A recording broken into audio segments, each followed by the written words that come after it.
Yes, class 7 student. Today we discuss about the formula and function. So I hope you all are aware with the MS Office. In the MS Office there is a word processor, word MS Office in a word processor. Second is your MS Excel. Third is the PowerPoint. In that one MS Excel. So this chapter is related to the MS Excel, mean that Microsoft Excel, and we work with the data in office. In office, if we work with the data, then we need this at particular file of software, that is MS Office, and in MS Office that is a MS Excel. So in this chapter, how we learn and how we know the formula in Excel, creating the basic formula using compound formula, using formula on a text, cell range, cell reference and its type, cell reference, another worksheet, formula error, functions, common functions, function library, and managing the output. So we discussed 2 or 3 points in this video, and in next class we go ahead. So first we all know that what is formula. The formula are the user defined instruction to perform the calculation, whereas the function are the predefined or inbuilt formula to come with the excel. Formula जो आप use करते हो, suppose मान लो कि अगर आपने marks feed करा है, 5 सब्जेक्ट का मार्क्स फीड करा है, आपको ऐड करना है, तो आप एक फॉर्मूला यूज कर सकते हो. लेकिन जो फंक्शंस होते हैं वो कुछ प्रीडिफाइंड इनबिल्ड होते हैं इसके साथ, एमएस एक्सेल के साथ. तो फार्मूला इन एक्सेल आपको समझना चाहिए. तो formula are use to perform the calculation involving the addition, subtraction, multiplication, सबको पता है. यहाँ पे ऑपरेटर्स भी कुछ होते हैं, अरिथमेटिक ऑपरेटर्स, पैरेंथेसिस यूज होते हैं. तो जैसे आप यहाँ देख सकते हो, the formula must be begin with the equal sign, symbol के साथ स्टार्ट किए जाते हैं. तो रेफरेंस हो गए, तो द सेल जहाँ पे आप जिस पर्टिकुलर सेल में आप करोगे उसको हम लोग रेफरेंस बोलते हैं.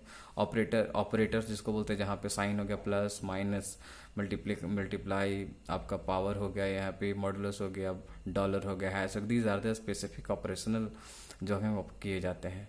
कांस्टेंट जो कि नंबर्स होते हैं, और टेक्स्ट होते हैं जो कि चेंज नहीं होते हैं. Functions predefined formula in excel. तो यहाँ पर देखिए, जो मैं आपको समझाता हूँ यहाँ से समझना चाहिए आपको. ये आपको समझ में भी आ जाएगा, चिंता नहीं करना है इससे. आप यहाँ इसको मैं थोड़ा बढ़ा देता हूँ ताकि आपको और क्लियर हो जाए, है ना. ये देखो, मैं इधर करता हूँ इसको थोड़ा ताकि आपको ये दिखे. आपको दिख रहा होगा. यहाँ पे देखिए सेल, यहाँ पे सेल एड्रेस हो गया. सेल एक सेल एड्रेस होता है. ये कांस्टेंट होते हैं. ये जो हमारा A2 है, ये इसको बोलते हैं सेल एड्रेस. B2 हो गया सेल एड्रेस. E3 हो गया सेल एड्रेस, और ये E5, these are cell address. मैं भी वो भी बताऊंगा आपको, थोड़ा सा मैं ब्रीफ कर लेता हूँ. उसके बाद यहाँ पे टाइम साइन है इक्वल का. ये दीज आर कांस्टेंट जो कि चेंज नहीं होते. 5 हो गए. हाँ, ये जो है हमारे ये रेंज कहलाते हैं. रेंज मैं भी बताऊंगा आपको. These are the function. और ये मैथमेटिकल ऑपरेटर है, प्लस, मल्टीप्लाई, माइनस, है ना. दीज आर से इक्वल टू सिंबल, ये यहाँ से आपको समझने होंगे. तो सबसे पहले मैं आपको ये बताता हूँ कि सबसे पहले ये समझता हूँ कि आपको क्या और समझना चाहिए. तो सबसे पहले हम लोग स्टार्ट करते हैं. ये हमारा एक कंप्यूटर का स्क्रीन है. यहाँ पे आप स्टार्ट बटन में जाएंगे. यहाँ पे आपको एक मैसेज दिखेगा. यहाँ पे ऑल प्रोग्राम में जाने के बाद हमें माइक्रोसॉफ्ट ऑफिस दिखता है. फिर यहाँ पे आप जाएंगे तो आपको MS एक्सेल दिखेगा ऑफिस में. तो आपका जो कंसोल खुलेगा इस तरह से. तो यहाँ पे आप देखो, यहाँ पे सारे हमारे मेन्यू बार होते हैं जो कि यूज़ किए जाते हैं, जो कि आप बहुत पहले भी जानते हो. These are the cells. ये पर्टिकुलर सेल हैं, ये सब सेल कहलाते हैं.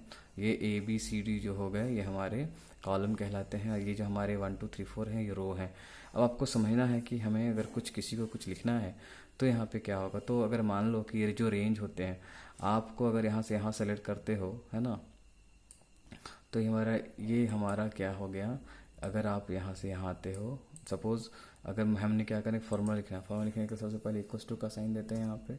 अब इक्वस टू का साइन देते, मान लो कि सबसे पहले हमने कुछ एंट्री करा है, तो यहाँ पे 10 एंट्री करा है. सॉरी, यहाँ पे हम जो आपको बताते हैं, यहाँ सपोज मैंने कुछ डेटा यहाँ रखा है, तो हमने यहाँ पे 10 कुछ भी है 10 किया. 10 के बाद ये 63 किया, 69 किया.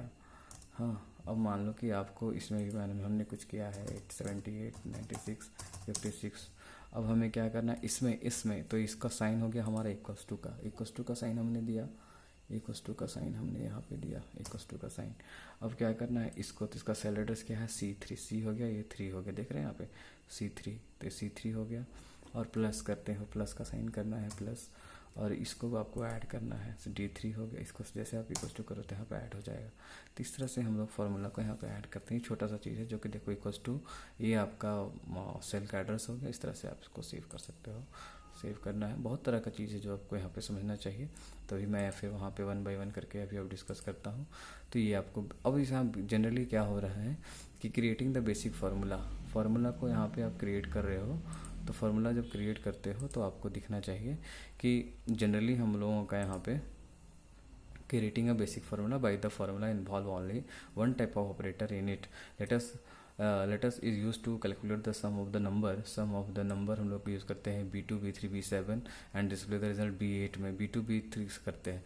Enter the data the figure इसमें करते हो। उसके बाद जैसे हम आगे बढ़ते हो तो मान लो कि यहाँ पे देखो, यहाँ पे एक एग्जांपल दिया हुआ है जो आपको समझना चाहिए। मैं यहाँ आपको बताता हूँ कि फार्मूला बार में फार्मूला कैसे हम लोग लिखते हैं। तो ये हमारा हो गया। इस तरह से आप अगर इसको करते हो तो आपको और क्लियर हो जाना चाहिए। हाँ देखिए, ये आपके पास है। ये हमने क्या करा है कि एक हमने मंथ लिखा है, तो यहाँ भी ये हो जाएगा इसका, ये हो जाएगा आपका जो सेल है ये A2 हो जाएगा, A3 A4 A5 A6 A7। अब चूंकि B में करना है, ये इसमें डेटा है हमारा और हमको सारा को करना है इसमें B8 में। तो B8 में करने के लिए +2 का साइन दिए।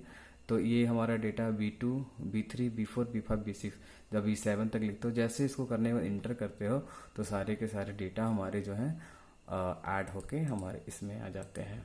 ओके, अब मान लो कभी कभी आपको कंपाउंड फार्मूला बनाना है, थोड़ा सा लिखना होगा, तो उसके लिए कुछ नहीं करना है।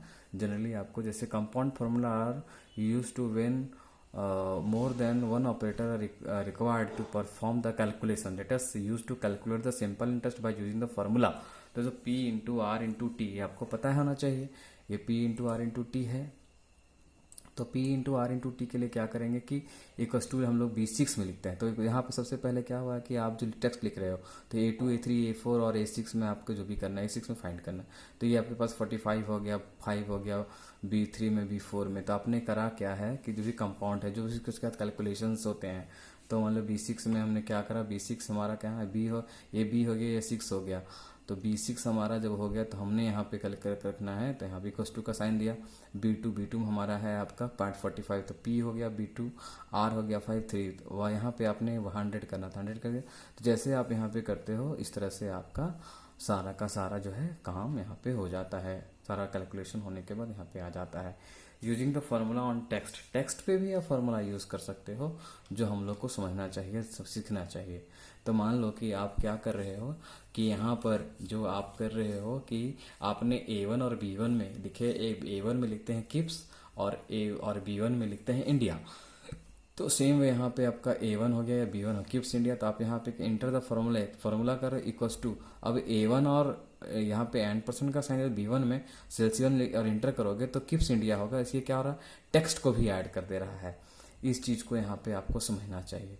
तो हमने यहाँ पे 3 चीज़ करी, तीन बातें करी जो आपको समझना था, और जो मैंने छोटी सी वीडियो में बनाया कि फार्मूला एक्सेल में क्या होता है, कैसे यूज़ होते हैं, रेफरेंस क्या होते हैं, ऑपरेटर क्या होते हैं, कांस्टेंट क्या होते हैं, फंक्शन क्या होते हैं। इसी बीच में जो लिखने का जो तरीका होता है वो मैंने बताया कि इसको रेंज बोलते हैं, फंक्शंस हो गए ये।